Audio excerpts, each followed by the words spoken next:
ওই যে জেলখানার থেকে বাচ্চার খাদিমদার বাইরে হয়ে আসছে, বাচ্চার পাশেই দাঁড়ানো ছিল।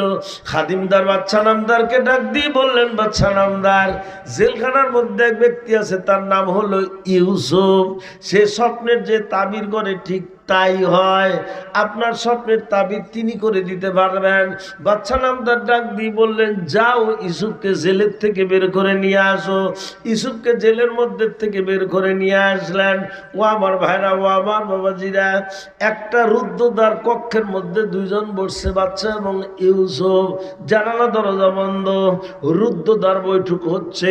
ও আমার বন্ধুগণ, ইউসুফ আলাইহিস সালাম স্বপ্নের কথা শুনে ডাক দিয়ে বললেন, বাচ্চা নামদার, মারাত্মক স্বপ্ন দেখছেন, ভেরি সিরিয়াস স্বপ্ন আপনি দেখছেন। আপনার স্বপ্নের তাবির হলো, আপনার স্বপ্নের বর্ণনা হলো, আগামী 7 বছর পর্যন্ত মিশরে কোনো কাজী বাড়ি নূর নবী সাল্লাল্লাহু আলাইহি ওয়াসাল্লাম জামে মসজিদ কর্তৃক আয়োজিত 2 রাত ব্যাপী তাফসিরুল কোরআন ওয়াজ মাহফিলের দ্বিতীয় রাতে, আখেরে মোনাজাতের রাতে যে আল্লাহ অংশগ্রহণ করালেন,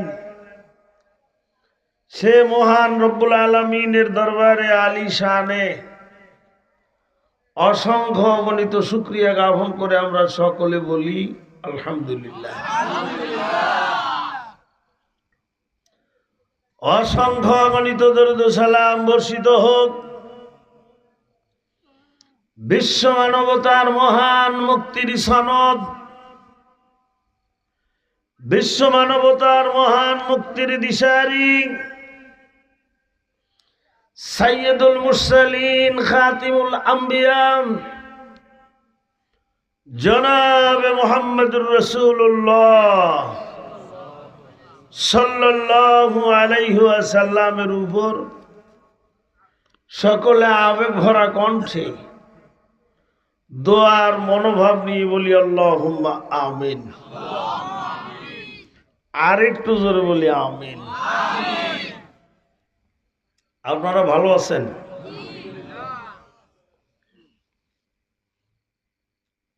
আল্লাহ রাব্বুল আলামিনের মেহেরবানিতে আমিও ভালো আছি, জিজ্ঞাসা না করলেন। যে আল্লাহ প্রায় 400 থেকে 450 কিলোমিটার দূরের থেকে আপনাদের শরীয়তপুরে আসার তৌফিক দিলেন, সুস্থ শরীরে আপনাদের সামনে হাজির হবার তৌফিক দিলেন যে আল্লাহ, আমি সে আল্লাহর আবার শুকরিয়া জ্ঞাপন করে বলছি আলহামদুলিল্লাহ। ভোরে ফজর পড়ে রওনা হয়েছি, আপনাকে এখানে এসে পড়ছি আলহামদুলিল্লাহ। বাইরে আমার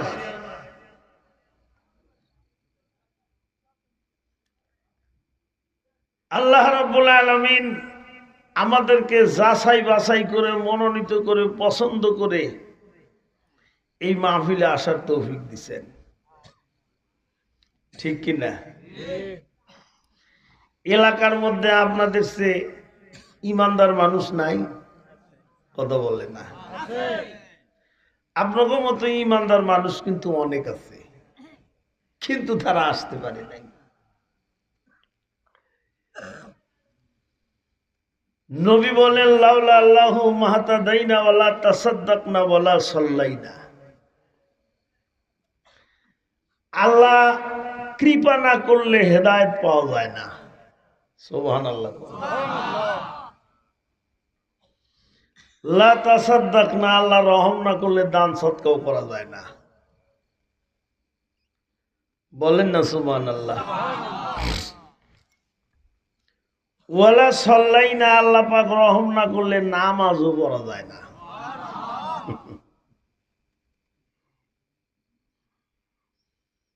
আসুন, আমি আপনাদের সামনে আজকে আলোচনার কোনো ভূমিকা দেব না, একেবারে সরাসরি কোরআনের তাফসিরে দেব। সূরা ইউসুফ থেকে একটা আয়াত পড়েছি, রাসূলের অসংখ্য হাদিসের থেকে একটা হাদিস পড়েছি। তবে আগেই বললেন এই সূরা ইউসুফের তাফসীর করব না আমি, কারণ সূরা ইউসুফের তাফসীর আমার রাহবারে কামেল মসজিদে মোকাম্মেল মরহুম হযরত মাওলানা শাহ আব্দুল হক আব্বাসী হুজুর রহমতুল্লাহ আলাইহি উপরে 10 দিন পর্যন্ত করছেন। চেনেন তো হুজুর রে? কে কে চেনেন? হাত তুলেন তো। মাশাআল্লাহ। বাংলার জমিনের মুফাসসির জগতের এক উজ্জ্বল নক্ষত্র, ঠিক কি না?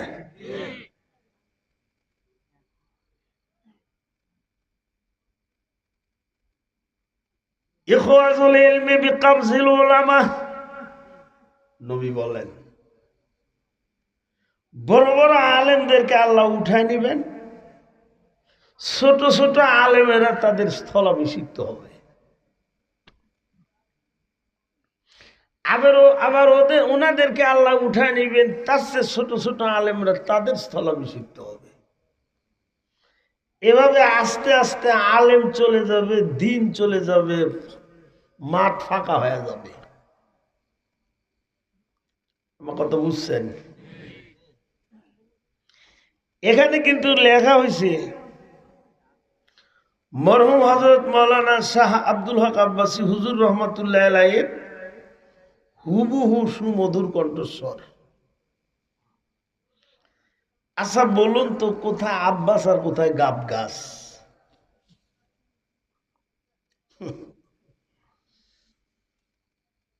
আব্বাসী হুজুর রহমতুল্লাহ আলাইহির তুলনায় তো আমরা তার পায়ের ধুলার সমতুল্য না, ঠিক কিনা? তারপরেও আব্বাসী হুজুর রহমতুল্লাহ আলাইহির সাথে দীর্ঘ 24 বছরের সম্পর্ক ছিল আমার।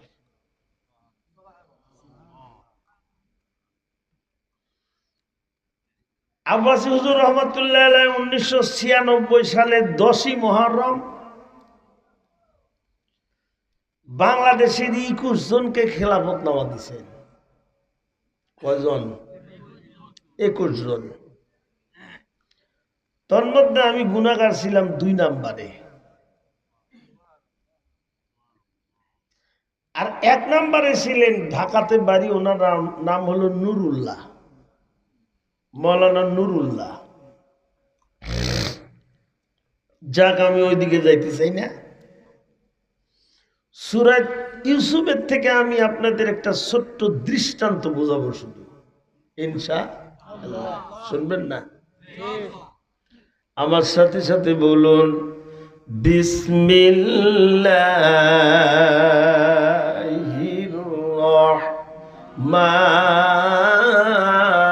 রহমানির রহিম। পড়ছেন সবাই? যিনি পড়ছেন তিনি সৌভাগ্যবান মা বাবার সন্তান,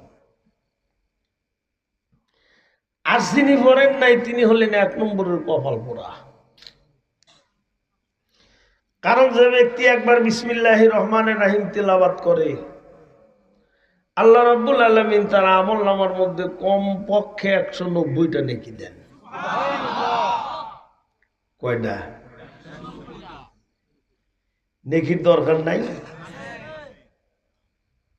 বলবেন হুজুর নেকি দিয়ে কি হয়, নেকির কি প্রয়োজন? ঢাকা হযরত শাহজালাল রহমাতুল্লাহ আলাইহি আন্তর্জাতিক বিমানবন্দরের থেকে প্লেনের মাধ্যমে উড়াল দিয়া সৌদি আরবের জিদ্দা আন্তর্জাতিক বিমানবন্দরে গিয়ে নামবেন। ইমিগ্রেশন গেট পাড়ি দিয়ে যখন বাইরে চলে যাবেন, একটা হোটেলে বসে 1 প্লেট ভাত 1 পিস মুরগির গোশত খাইয়া পকেটের থেকে বাংলাদেশি টাকার 1000 টাকার নোট যদি 5টা বের করে দেন, একটু জোরে বলুন তো, সৌদি আরবের হোটেলের মালিক বাংলাদেশি টাকা নেবেন কিনা? কি দিতে হবে? Saudi Real. ঢাকা হযরত শাহজালাল রহমাতুল্লাহ আলাইহি আন্তর্জাতিক বিমানবন্দরের থেকে প্লেনের মাধ্যমে উড়াল দিয়া আমেরিকার ওয়াশিংটন আন্তর্জাতিক বিমানবন্দরে গিয়ে নামবেন, ইমিগ্রেশন গেট পাড়ি দিয়ে যখন বাহিরে চলে যাবেন, একটা চায়ের দোকানে বসে একটা বিস্কিট খাইয়া কাপ চা পান করার পরে বাংলাদেশি টাকার 1000 টাকার নোট যদি 10টা বের করে দেন, একটু জোরে বলুন তো আমেরিকার চায়ের দোকানদার বাংলাদেশি টাকা নিবেন কিনা? কি দিতে হবে? American US dollar. বোঝা গেল এক দেশের টাকা দিয়ে অন্য দেশে কিচ্ছু কেনাকাটা করা সম্ভব নয়। দুনিয়ার মধ্যে লক্ষপতি, কোটিপতি, শিল্পপতি, নেতৃস্থানীয় যে যাই হই না কেন ভাইজান, মৃত্যু নামক ইমিগ্রেশন গেট পাড়ি দিয়ে যখন কবর নামক পরকালের জগতে চলে যাব, কবর নামক পরকালের জগতে যাবার সঙ্গে সঙ্গে দুনিয়ার একটা টাকাও কিন্তু পরকালের জগতে চালাতে পারবেন না। ও আমার বন্ধুগণ, পরকালের জগতে, কবরের জগতে চলতে আমার আপনার যা দরকার তার নাম হইল নেকি। ঠিক না? দুনিয়ার টাকা পয়সা চলবে? একটু জোরে কোন চলবে? কি লাগবে? দরকার আছে তো। দুনিয়াতে ভাই বন্ধুর অভাব নাই, কবরেতে নেকি সাহারা উপায়লাই।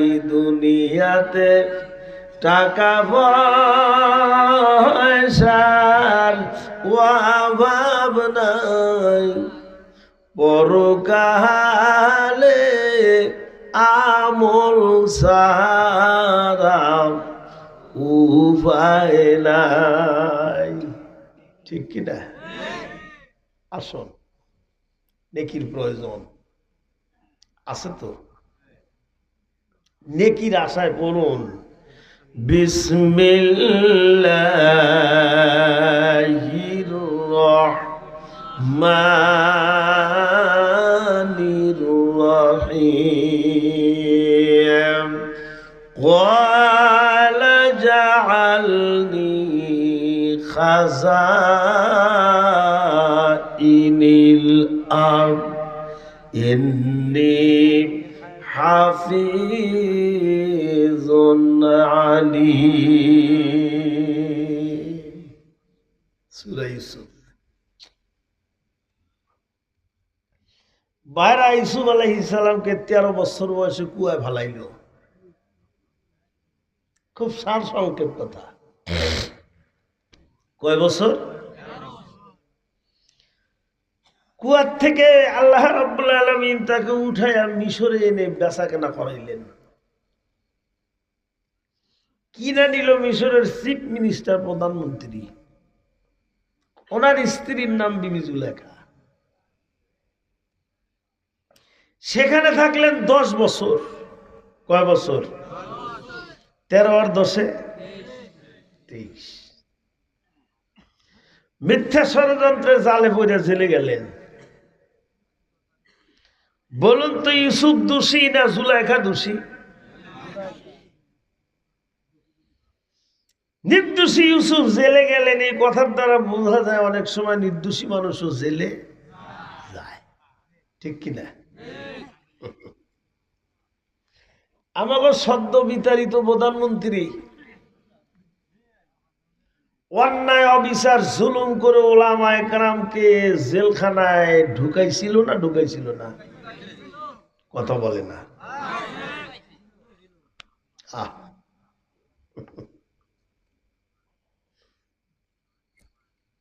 আল্লামা সাইদি সাহেবের কোনো দোষ ছিল না, নির্দোষী মানুষ।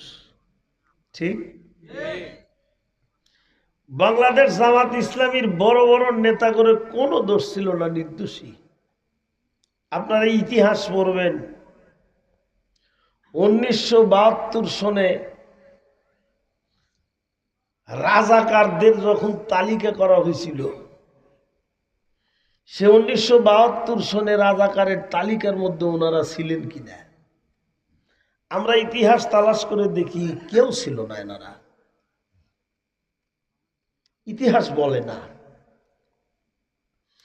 ইন্ডিয়ার দাদা করে খুশি করার জন্য দিল ওনাকে ফাঁসি, ঠিক কিনা? আল্লামা মামুনুল হক সাহেব অন্যায় করছিল কি ভাই?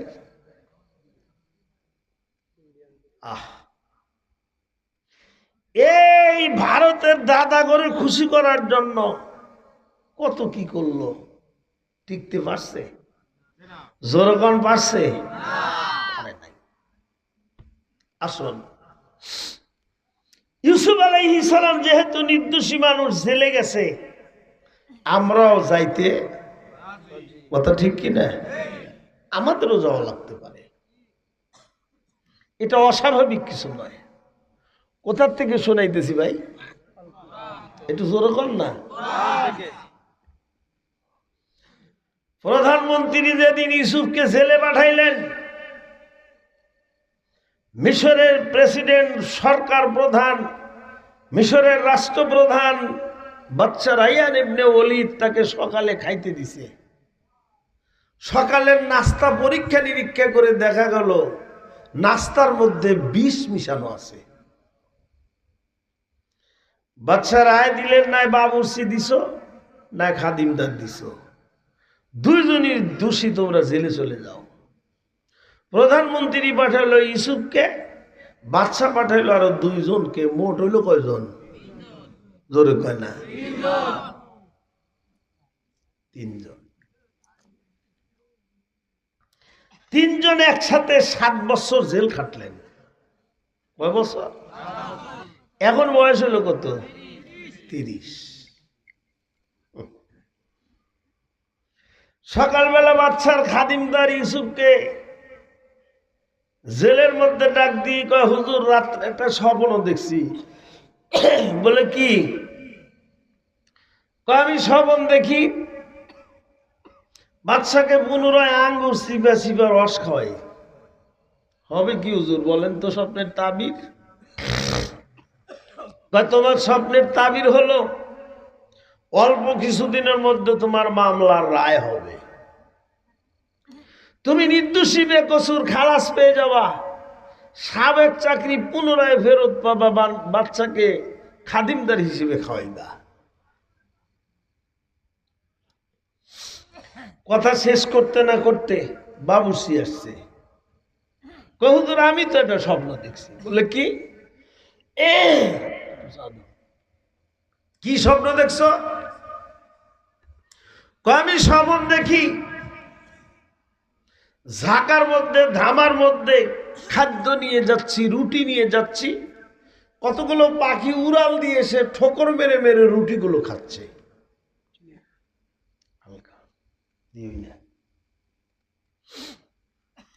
তোমার স্বপ্ন ভালো না,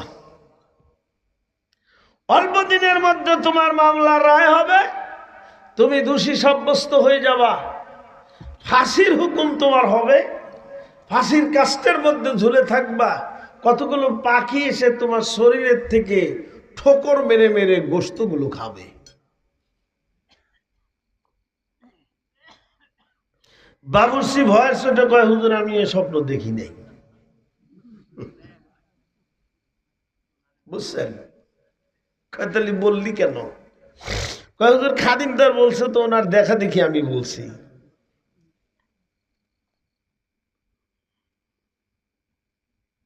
হযরত ইউসুফ আলাইহিস সালাম ডাক দিয়ে বললেন, খাদিমদার, বাবুর্চিরে স্বপ্ন দেখছো কি দেখো না, এটা আমার জানার ব্যাপার না। স্বপ্ন দেখছো কি দেখো না, এটা আমার দেখার ব্যাপার না। তুমি তোমার পবিত্র মুখ দিয়ে ফয়সালা, পবিত্র মুখ দিয়ে ঘোষণা দিয়েছো, তোমার মুখ দিয়ে তুমি বর্ণনা দিয়েছো, তোমার মুখের বর্ণনা মোতাবেক আমি আমার পবিত্র মুখ দিয়ে ফয়সালা দিয়েছি, সঙ্গে সঙ্গে এটা আমার আল্লাহ রব্বুল আলামিনের দরবারে কবুল হয়ে গেছে। তোমার আর বাঁচা নাই। তোমার মুখের বর্ণনা আমার পবিত্র মুখের ফয়সালা। ও ভাই, সব মানুষের মুখ কি সমান? কথা বলে না। সব মানুষের মুখ কি সমান? নবীর মুখ আর সাহাবা একরামদের মুখ তো এক ছিল না। সাহাবা একরামদের মুখ এবং ইমামদের মুখ তো এক ছিল না, ঠিক কিনা? ওলি আল্লাহদের মুখ আর আমাদের মুখ তো কোনোদিন এক হতে পারে না, ঠিক কিনা? ও মুসলমান ভাইরা, আল্লামা দেলোয়ার হোসেন সাইদি সাহেবের মুখ আর আমার মুখ কি সমান? 15 বছর আগে বলছেন এমন একদিন আসবে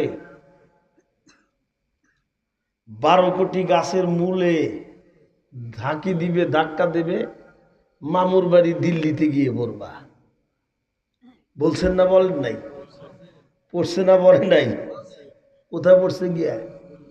দেখেন দিল্লিতেই পড়ছে। ওলি আল্লাহ কাগরে বলে দেখেন। আজ থেকে 15 বছর আগে, 16 বছর 17 বছর আগে তিনি বলে গেছেন এমন একদিন আসবে ইন্দুরের গর্ত বাদানা পালানোর মতো। একটু জোরে কোন কথা কি বাস্তবায়ন হয়েছে না হয় নাই?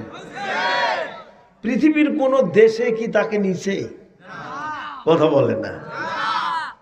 ওলি আল্লাহদের মুখ এগুলো। ওলি আল্লাহদের মুখ হলো আল্লাহকে ডাকার মুখ, আর আমাদের মুখ হলো খালি খাওয়ার মুখ, ঠিক কিনা? তুই বাঁচবি না, যা, তোর বর্ণনা আর আমার ফয়সালা। খেয়াল করেন, খুব খেয়াল করেন কি বুঝাইতে চাচ্ছি আমি। বয়স কত? 30। সত্যি সত্যি কিছুদিনের মধ্যে বাচ্চার খাদিমদার কিন্তু নির্দোষী বেকসুর খালাস পেয়ে জেলখানার থেকে বের হয়ে আসলেন। বাচ্চার সাবেক চাকরি আবার পুনরায় ফেরত পাইল। ও আমার বন্ধুগণ, বাচ্চার বাবুর্চির কিন্তু ফাঁসির মাধ্যমে মৃত্যুদণ্ড কার্যকর হয়ে গেল। হঠাৎ করে বাচ্চা নামদার গভীর রাত্রে স্বপ্ন দেখলেন 7টা মোটা তাজা গাভীকে 7টা কৃষ্ণকায় দুর্বল গাভী গিলা খাচ্ছে। 7টা শুকনা গমের সরা 7টা তাজা গমের সরাকে গিলা খাইতেছে। সকালবেলা মন্ত্রী মিনিস্টারগুলিকে ডাক দিয়ে বললেন, ও আমার মন্ত্রী মিনিস্টাররা, আজকের রাত্রে কিন্তু আমি একটা স্বপ্ন দেখেছি রে বাবা, আমার স্বপ্নের তাবির বলে দাও। মন্ত্রী মিনিস্টাররা বললেন, কলু আযগাসু আহলাম। কোথার থেকে শুনাইতেছি? কালু গাজী সাম্বাবুদ্দির কিস্সা করতেছি না।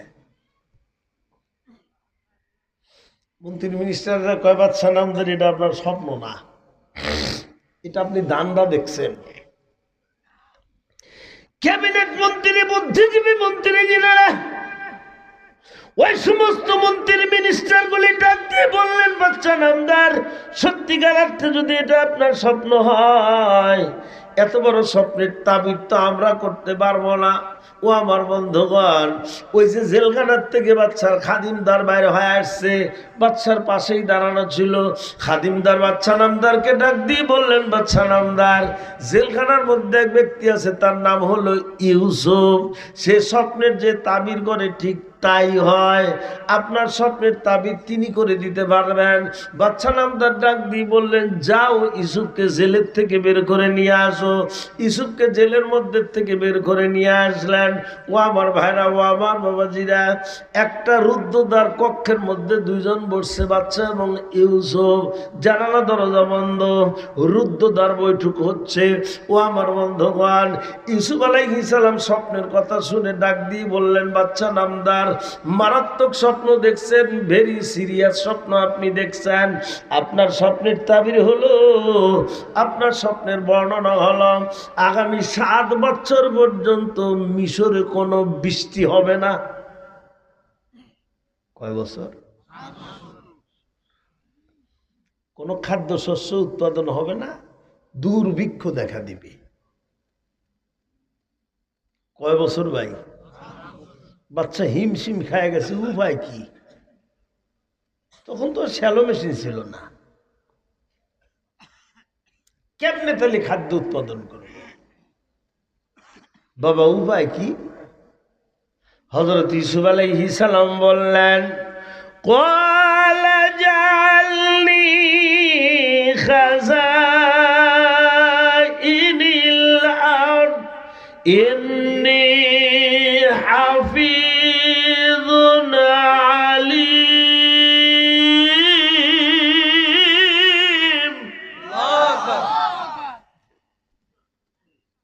এতগুলো মানুষ তাকবীর দিলেন, আওয়াজ তো সামনে আনার বাইরেই গেল না। তাকবীর একটু জোরে দিতে পারবেন না?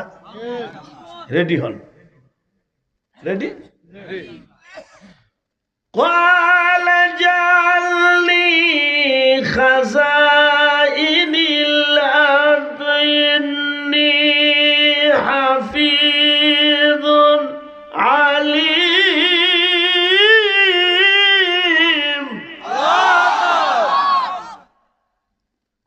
এবার ভালোই হয়েছে, ঘুম ভাঙছে না কেমন? হযরত ইউসুফ আলাইহিস সালাম বললেন, বাদশা নামদার, রাষ্ট্রীয় ক্ষমতাটা আমার হাতে দেন। একটু জোরে কর না সুবহানাল্লাহ। কি চাইছে? কয় বাবা তুমি রাষ্ট্র ক্ষমতা দিয়ে কি করবা? কয় দিয়েই দেখেন। হযরত ইউসুফ আলাইহিস সালাম কিছুদিনের মধ্যেই তো পয়গম্বর হবে, ঠিক কিনা? পয়গম্বর মানুষ রাষ্ট্রীয় ক্ষমতা চায়, হুজুরে চাইলে দোষ, তাই না? আমরা যদি রাষ্ট্রের কথা বলি, আমাদের নাম পড়াইছে রাজাকার, কি? আমাদের নাম পড়াইছে মৌলবাদ, আমাদের নাম পড়াইছে জঙ্গিবাদ। কারা পড়াইছে? এই সদ্য বিতাড়িত প্রধানমন্ত্রী এবং তার অনুসারীরা। কথা বলেন ঠিক না? আচ্ছা, কোরআনে রাষ্ট্রনীতি আছে না নাই? সমাজনীতি আছে, বিচার নীতি আছে, অর্থনীতি আছে। কিছু এমন কিছু নাই যা কোরআনে নাই। কথা কি ঠিক? জোরে পায় না? কোরআনের শাসন বাংলাদেশে কায়েম হোক আপনারা চান না? কেটা কেটা চান? হাত তোলেন তো দেখি।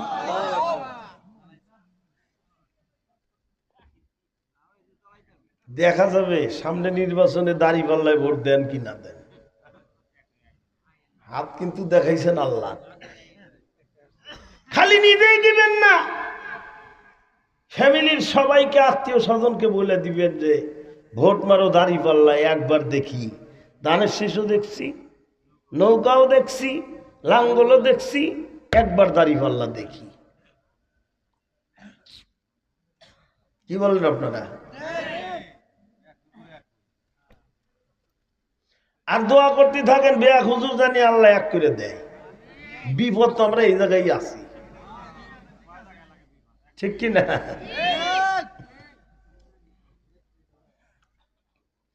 ভাই না আমার, বাবা দিনে আমার, মুহাম্মদ রাসূলুল্লাহ সাল্লাল্লাহু আলাইহি ওয়াসাল্লাম তিনি কি ইসলামিক রিপাবলিক অফ মদিনার প্রেসিডেন্ট ছিলেন না? হযরত আবু বকর সিদ্দিক কি ছিলেন না? হযরত ওমর কি ছিলেন না? ওয়াকাল রাসূলুল্লাহ সাল্লাল্লাহু আলাইহি ওয়াসাল্লাম আদ-দীন ওয়াল মুলকু তাওয়ামান। রাষ্ট্র এবং ধর্ম দুটি হলো যমজ সন্তান। ইসলামী লয়ের মধ্যে আছে, যে ব্যক্তি মুসলিম রাষ্ট্রের রাষ্ট্রপ্রধান হবেন, ওই ব্যক্তির ওই রাষ্ট্রের রাজধানীর বড় মসজিদের ইমাম হতে হবে। পারবে নাকি খালেদা জিয়া বাইতুল মুকাররমে দাঁড়াতে? সদ্য বিতাড়িত প্রধানমন্ত্রী পারবে নাকি? যত প্রেসিডেন্ট আছে বর্তমান, আমাকে পাবনার সুপ্পু মিয়া পারবে নাকি বাইতুল মুকাররমে দাঁড়াতে? ক্লিন শেপ, সফান সফা, বিসমিল্লাহির রহমানির রহিম কইতে পারে না সহি করে, ঠিক কিনা? আপনার ওয়ার্ডের মেম্বার তো ওই ব্যক্তি হবে যে ব্যক্তি ওই ওয়ার্ডের সবচেয়ে বড় মসজিদের ইমামতি করতে পারবে। এর নাম হলো ইসলামী ল। চেয়ারম্যান তো ওই ব্যক্তি হবে ইউনিয়নের সবচেয়ে বড় মসজিদের ইমাম হবে তিনি। উপজেলার চেয়ারম্যান ওই ব্যক্তি হবে উপজেলার সবচেয়ে বড় মসজিদের ইমাম হতে হবে তাকে। বিদ্রোহী কবি নজরুল লিখেছেন, নহিক মোরা ভোগ বিলাসের শাহাদাত ছিল কাম্য মোদের, ভিখারির বেশে খলিফা যাদের শাসন করিলেন আধা জাহান, তারা এখন ঘুমায় বিভোর, তাই বাহিরে বয়েছে ঝড় তুফান, ঘুমাই কাজা করেছি ফজর, তখনও জাগিনি যখনই জোহর, হেলায় খেলায় কাটিলাম আসর, মাগরিবে আজ শুনি আজান, এর সাথে শামিল হও জামাতে, এখনো জামাতে আছে স্থান, ও বাজিছে দামামা বা ধরে ইমামা, শির উঁচু করি মুসলমান, দাওয়াত এসেছে নয়া জামানায়, ভাঙ্গা কেল্লায় ওরে নিশান। জোরে কোন মারহাবা। কবি নজরুল লেখেন, বর্তমান বিশ্বের অর্ধেক শাসন করেছেন হযরত ওমর, করেন নাই? হযরত ইউসুফ আলাইহিস সালাম ডাক দিয়ে বললেন, ক্বালা জাআলনি খাযাইনিল আরদ ইন্নী হাফিজুন আলিম। ও বাচ্চা নামদার, আমার হাতে আপনি রাষ্ট্রীয় ক্ষমতা দেন, আপনি হবেন রাষ্ট্রপ্রধান, আমি হব সরকার প্রধান, তার মানে আপনি হবেন প্রেসিডেন্ট আর আমি হব প্রধানমন্ত্রী। ঠিক আছে বাবা, দায়িত্ব দিয়ে দিলাম। তাফসীরের মধ্যে আসছে হযরত ইউসুফ আলাইহিস সালাম একটা মন্ত্রণালয়ের দায়িত্বে প্রধানমন্ত্রী হলেন না, চারটা মন্ত্রণালয়ের দায়িত্বে মিশরের প্রধানমন্ত্রী হয়ে গেলেন। 1 নম্বর কৃষি দপ্তর, 2 নম্বর বাণিজ্য দপ্তর, 3 নম্বর অর্থ দপ্তর, 4 নম্বর খাদ্য দপ্তর। 4টা দপ্তরের দায়িত্বে তিনি মিশরের চিফ মিনিস্টার, প্রধানমন্ত্রী হয়ে গেলেন। জোরে কোন সুবহানাল্লাহ।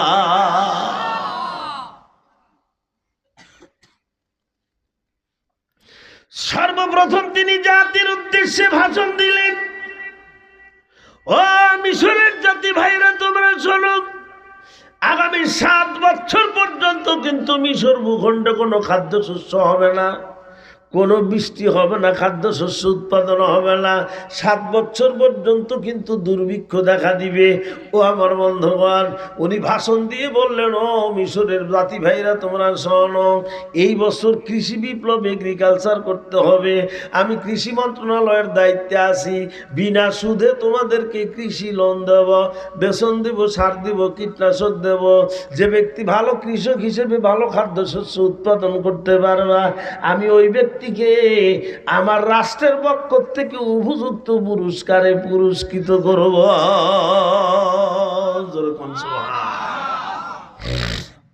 বুঝতেছেন? বুঝতেছেন আমার ভাইরা? কৃষি বিপ্লব করলেন, এগ্রিকালচার করলেন, এত সুন্দর করে তিনি কৃষি বিপ্লব, এগ্রিকালচার করলেন। ভাই, ওই বছরে মিশরের জমিনে এত ধান আর গম উৎপাদন হইল, কৃষকের ঘরে রাখার মতো কোনো জায়গা নাই। সমস্ত লোকজন প্রধানমন্ত্রী ইউসুফের দপ্তরে চলে আসছে, ডাক দিয়ে কয়, হুজুর, ঘরে তো খাদ্য রাখার মতো কোনো জায়গা নাই। বলে, চিন্তার কোনো কারণ নাই, আমি তো বাণিজ্য দপ্তরের দায়িত্বে আছি, সরকারি রেট দিয়ে তোমাদের কাছ থেকে আমি খাদ্য কিনে নেব। ও আমার বন্ধুগণ, সরকারি রেট দিয়ে তিনি খাদ্য কিনা আরম্ভ করলেন। ইউনিয়নের থেকে থানা, থানার থেকে জেলা, জেলার থেকে বৃহত্তর জেলা, বিশ্ব গোডাউনগুলো তিনি খাদ্য দিয়ে পরিপূর্ণ করে ফেললেন। সুন্দর করে হিসাব নিকাশ করে দেখলেন আগামী 7 বছর পর্যন্ত যদি মিশর ভূখণ্ডে খাদ্যশস্য উৎপাদন না হয়, দেশের মানুষকে 3 বেলা পেট ভরে ভাত এবং রুটি খাওয়ানোর পরেও লক্ষ লক্ষ টন খাদ্য আমি বহির্বিশ্বে পাঠাইতে পারব।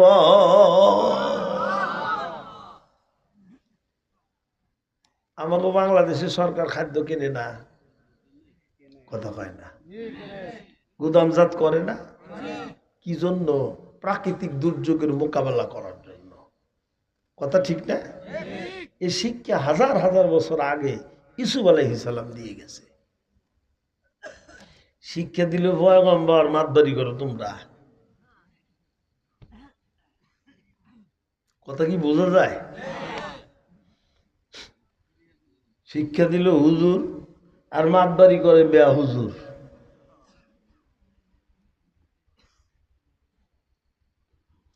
ভাইরা আমার, বাবা দিরা আমার, খুব খেয়াল করুন, ভালো করে বোঝার চেষ্টা করুন বাবা।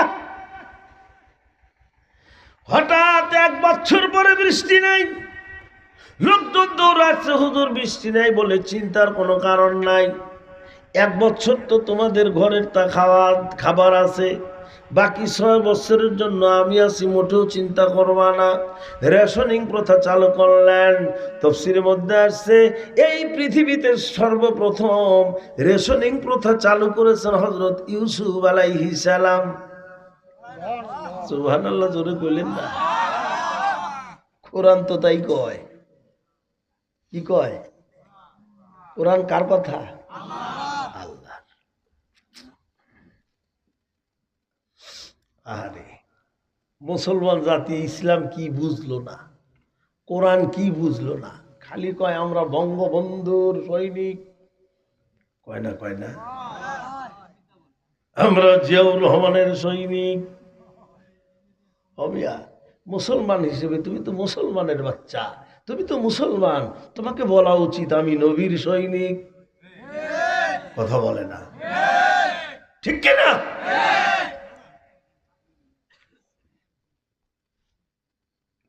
জাতীয় সংসদে তিনি 2টা বিল পাস করলেন। 1 নম্বর বিল পাস করলেন, আমি মাথা পিছু খাবার দেব, যানবাহন পিছু খাবার দেব না। 2 নম্বর, তার মানে মাথা পিছু খাবার দেবে। একজন যদি 1টা উট আনে 1 উট খাদ্য দেবে, একজন যদি 2টা উট আনে 2 উট খাদ্য তিনি দিবেন না। 2 নম্বর বিল পাস করলেন বাবা। মন্ত্রী মিনিস্টারগুলিকে ডাক দিয়ে বললেন, ও মন্ত্রী মিনিস্টাররা, দেশের মানুষ যখন খাদ্যের জন্য আসবে, আমার সাক্ষাৎ ছাড়া, আমার অনুমতি ছাড়া তাদেরকে খাদ্য দিও, কোনো সমস্যা নাই। কিন্তু বিদেশি মানুষরা যখন খাদ্যের জন্য আসবে, আমার সাক্ষাৎ ছাড়া, আমার অনুমতি ছাড়া খাদ্য দিতে পারবে না। ও আমার ভাইজানেরা, ও আমার বাবাজিরা, 2 নম্বর বিলটা তিনি কি জন্য পাস করলেন? তার মানে উনি জানেন কেলান থেকে, জর্দান থেকে আমার ভাইরা অবশ্যই আমার কাছে খাদ্যের জন্য আসবে। বুঝেন নাই?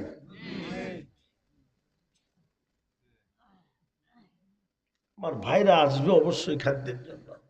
এজন্য বিদেশি মানুষ যখন আসবে, আমার সাক্ষাৎ ছাড়া তাদের জন্য খাদ্য দাও না।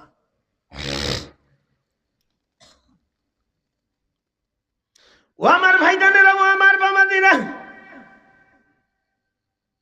হযরত ইয়াকুব আলাইহিস সালাম কেমনে যেন জানতে পারলেন মিশরের প্রধানমন্ত্রী, চিফ মিনিস্টার খাবের মাধ্যমে জানতে পেরে, স্বপ্নের মাধ্যমে জানতে পেরে, কৃষি বিপ্লব, এগ্রিকালচার করে লক্ষ লক্ষ টন খাদ্য মজুত করে দেশি বিদেশি মানুষকে রেশনিং প্রথা চালু করে খাদ্য দিচ্ছে।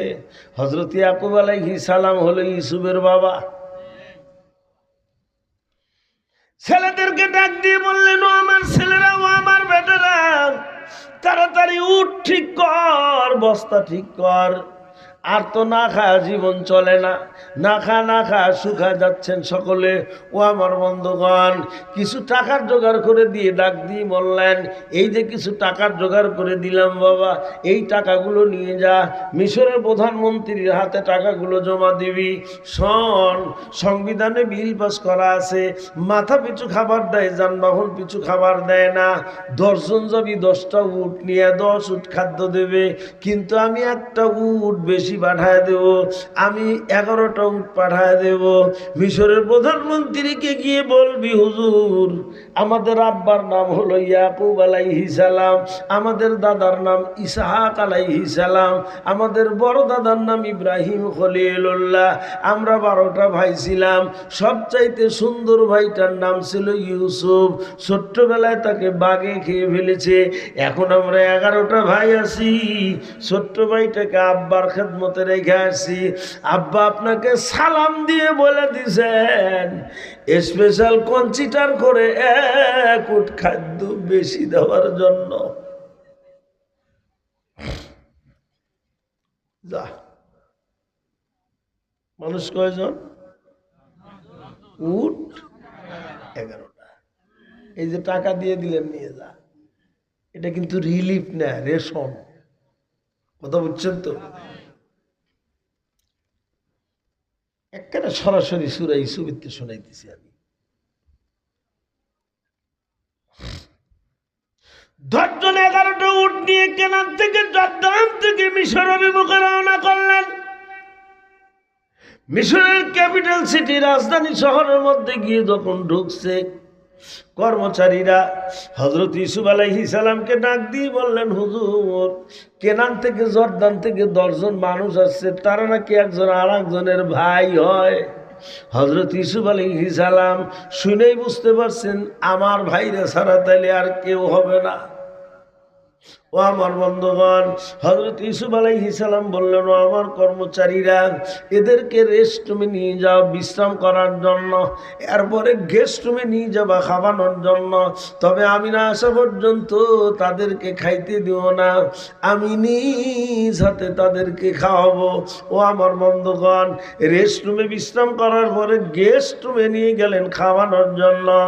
যখন গেস্ট রুমে নিয়ে গেলেন খাওয়ানোর জন্য, হযরত ইউসুফ আলাইহিস সালাম গেস্ট রুমের মধ্যে ঢুকলেন। ভাইদেরকে তিনি চিনতে পেরেছেন, কিন্তু ভাইরা ইউসুফকে চিনতে পারলেন না। কি জন্য চিনতে পারলেন না?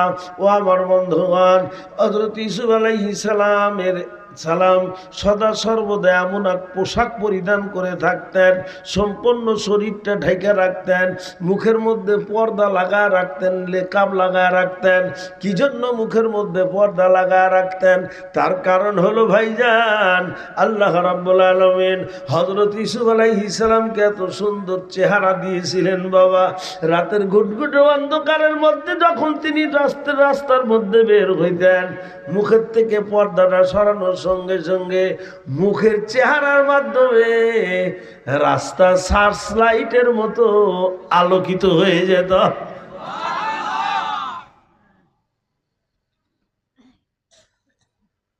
এত সুন্দর চেহারা ছিল ইউসুফের, বিশ্বাস হয় না? তাই বলে কিন্তু আমাদের নবীর চেয়ে বেশি না।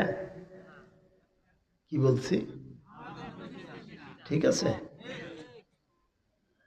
নবীর বর্ণনা দিলাম না, এখন আমি এক কথায় শেষ করলাম, আমার নবীর চেয়ে বেশি না।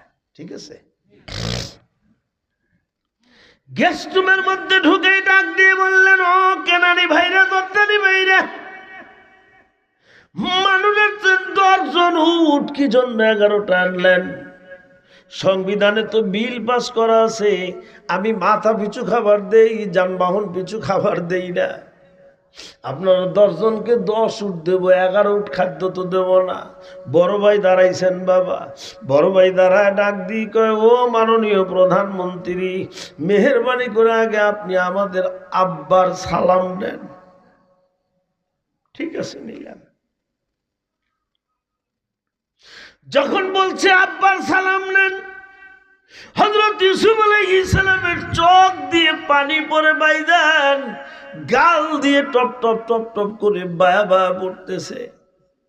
উনি মনে মনে চিন্তা করলেন, ভাইরা না খা শুকায় গেছে, না জানি আব্বা আম্মার কত কষ্ট হচ্ছে, কি অবস্থা হয়ে গেছে। ও আমার বন্ধুগণ, কয় ঠিক আছে, আমি আপনাদের আব্বার সালাম নিলাম। বড় ভাই ডাক দিই, হুজুর আমাদের পরিচয় নেন। আমাদের আব্বার নাম ইয়াকুব আলাইহিস সালাম, আমাদের দাদার নাম ইসহাক আলাইহিস সালাম, আমাদের বড় দাদার নাম ইব্রাহিম খলিলুল্লাহ। আমরা 12টা ভাই ছিলাম, সবচাইতে সুন্দর ভাইটার নাম ছিল ইউসুফ। ছোট্টবেলায় তাকে বাঘে খেয়ে ফেলেছে। বাঘে খেয়েছে নাকি? কোথায় ফালাইছে?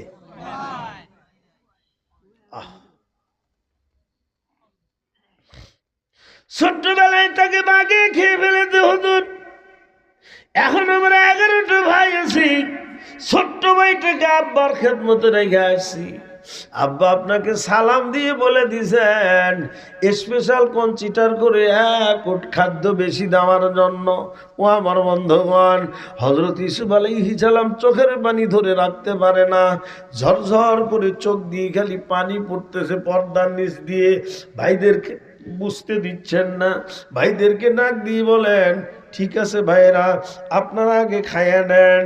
যেহেতু আপনারা আপনাদের আব্বার রেফারেন্স দিচ্ছেন, তিনি হলেন মুরব্বী মানুষ, অবশ্যই তার কথা আমি মানব, তার সম্মান আমি রাখবো, চিন্তার কোনো কারণ নাই। ভালো করে খাইয়া নেন। খাওয়া দাওয়ার পরে কর্মচারীদেরকে ডাক দিয়ে বললেন, ও আমার কর্মচারীরা, এদের খাদ্যগুলো বস্তা করে উটের পিঠের মধ্যে উঠায় দাও। বড় ভাই ডাক দিয়ে কয়, ও মাননীয় প্রধানমন্ত্রী, এই যে আব্বা কিছু টাকা জোগাড় করে দিয়েছে, মেহেরবানি করে আপনি টাকাটা হাতে নেন। হযরত ইউসুফ আলাইহিস সালাম টাকার প্যাকেটটা হাতে নিয়ে বাবার টাকার দিকে তাকায় তাকায় আরো বেশি করে কান্না আরম্ভ করলেন। মনে মনে চিন্তা করলেন, আহারে